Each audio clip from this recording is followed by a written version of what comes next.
السلام علیکم ورحمۃ اللہ وبرکاتہ۔ بسم اللہ الرحمن الرحیم۔ اللہم صلی علی محمد وعلی آل محمد کما صلیت علی ابراہیم وعلی آل ابراہیم انک حمید مجید۔ اللہم بارک علی محمد وعلی آل محمد کما بارکت علی ابراہیم وعلی آل ابراہیم انک حمید مجید۔ اللہ رب العزت کے فضل و احسان اور اس کی توفیق سے ریاض الصالحین کا درس مکمل ہو چکا ہے، اور آج سے ہم بلوغ المرام من ادلۃ الاحکام جو شیخ حافظ ابن حجر العسقلانی رحمہ اللہ تبارک و تعالی کی کتاب ہے، اس کے درس کا آغاز کر رہے ہیں۔ اللہ تعالیٰ سے اس دعا کے ساتھ کہ اللہ تعالیٰ ہمیں نفع بخش علم عطا فرمائے اور علم نافع کے ساتھ اس پر عمل کرنے کی توفیق عطا فرمائے، اور ان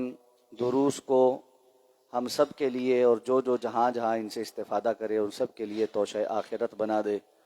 صحیح بات کہنے کی توفیق عطا فرمائے، اور جو کمی کوتاہی رہ جائے اللہ اس سے صرف نظر فرما دے اور اخلاص نصیب فرمائے۔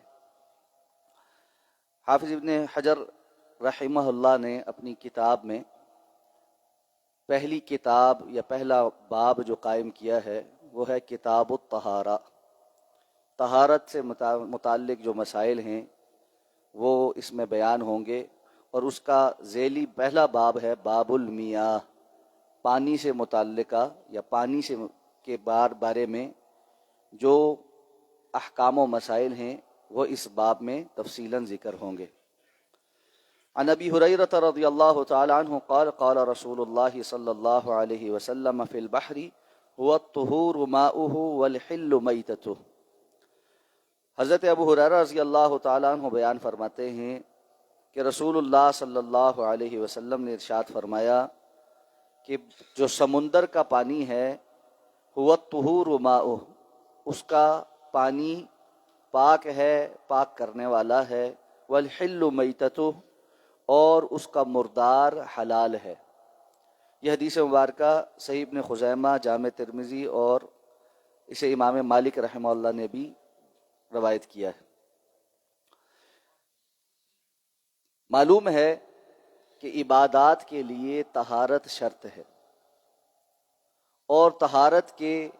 حصول کے ذرائع میں سے سب سے اہم ذریعہ وہ پانی ہے۔ اس لیے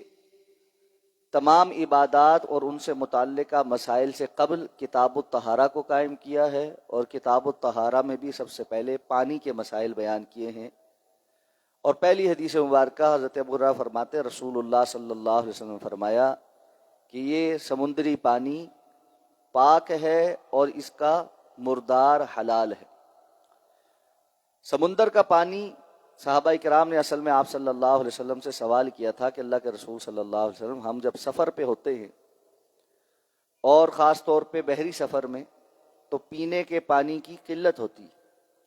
اگر وہ پانی وضو یا غسل کے لیے استعمال کیا جائے تو پھر پینے کے لیے باقی نہیں بچتا۔ اب ایسے میں کیا سمندر کے پانی سے وضو اور غسل کیا جا سکتا ہے؟ تو آپ صلی اللہ علیہ وسلم نے فرمایا کہ سمندر کا پانی پاک کرنے والا، خود بھی پاک ہے، پاک کرنے والا ہے، باوجود اس کے کہ وہ نمکین ہوتا ہے، اور بسا اوقات اس کے اندر تھوڑی ایک مہک بھی ہوتی ہے، اس لیے کہ دیگر احادیث میں پانی کے متعلق حکم یہ ہے کہ اگر اس کا ذائقہ اور بو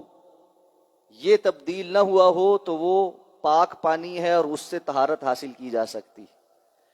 لیکن یہ حکم اس پانی کے لیے ہے جو فی ذاتی ہی میٹھا پانی ہے،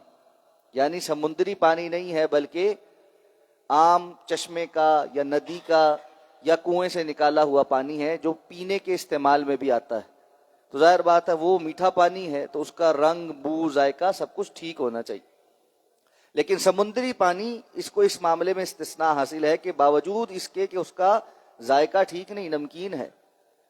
اور اس کا رنگ بھی بسا اوقات کچھ مختلف ہوتا ہے، اور اس کے اندر سمندری حیات کی وجہ سے اور نمکیات کی وجہ سے ایک مہک بھی ہوتی، لیکن آپ نے فرمایا کہ وہ پاک ہے اور اس کا مردار حلال ہے۔ تو سمندر کے پانی سے وضو بھی کیا جا سکتا ہے اور فرض غسل بھی کیا جا سکتا ہے۔ دوسری بات، سمندر کی جو مخلوق ہے وہ مردار بھی حلال ہے۔ ایک یہ ہے کہ آپ نے شکار کیا اور سمندری مخلوق میں سے مچھلیاں وغیرہ پکڑی، اس کو پانی سے باہر نکالا، وہ تڑپ کر مر گئی، اس کے بعد آپ نے اس کو پکایا کھایا، یہ شکار ہے۔ لیکن اگر کسی سفر میں ایسی کوئی مچھلی میسر آ جائے جو پہلے سے مر چکی ہو پانی کے اندر اور اس کے جو وہ جسم ہے وہ اس طرح پانی کے اوپر تیر رہا ہو، تو ایسی سمندری مخلوق بھی خواہ وہ پہلے سے مر چکی تھی، اس کا کھانا جائز اور حلال ہے۔ یہ سمندری مردار عام اس مردار جیسا نہیں جس کے بارے میں قرآن میں حکم آیا ہے کہ اللہ تعالیٰ نے تمہارے اوپر مردار کو حرام کیا۔ تو یہ استثناء سمندر کی مخلوق کو حاصل۔ یہاں پر یہ بات واضح رہے کہ علماء کا اس بارے میں اجماع ہے کہ یہ صرف ان مخلوقات کے بارے میں ہے جو پانی سے باہر آئیں تو وہ مر جاتی۔ اگر کوئی بھی سمندری مخلوق جو پانی میں بھی زندہ رہتی ہے اور خشکی پہ بھی زندہ رہتی تو وہ اس زمرے میں داخل نہیں ہوگی، اور اس کے متعلق بھی دیگر تفصیلات دیکھنی پڑیں گی، اور وہ لمبی تفصیل ہے اور علماء نے بہت سارے اس کے متعلق احکام بیان کیے ہیں،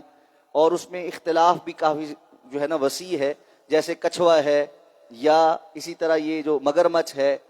اور سمندری جو گھوڑا ہمارے ہاں جس کو دریائی گھوڑا کہتے ہیں اس کے متعلق بھی۔ تو اس طرح کے جو جانور ہیں ان کی تفصیلات علیحدہ ہیں، لیکن وہ سارے جانور جو پانی میں ہی رہتے ہیں، خواہ وہ گوشت خور ہی کیوں نہ ہوں، جیسے شارک مچھلی ہے، اس کے جو دانت ہیں اس کو کوئی قیاس نہیں کرے گا ان جانوروں کے اوپر جن کے متعلق زمینی جانوروں پر اللہ کے رسول نے فرمایا کہ جو ذو ناب ہوں، جن کے چیرنے پھاڑنے والے دانت ہوتے ہیں، تو اس پر قیاس نہیں کیا جا سکتا۔ تو ہر وہ مچھلی جو صرف پانی میں زندہ رہتی ہے، یا مچھلی کی قسم یا کوئی اور مخلوق ہو جو صرف پانی میں زندہ رہتی ہے، وہ اسی حکم کے اندر داخل ہے۔ اللہ تعالیٰ ہمیں سمجھ کر عمل کرنے کی توفیق عطا فرمائے۔ سبحانک اللہم و بحمدک، نشہد ان لا الہ الا انت، نستغفرک و نتوب الیک۔ مچھلی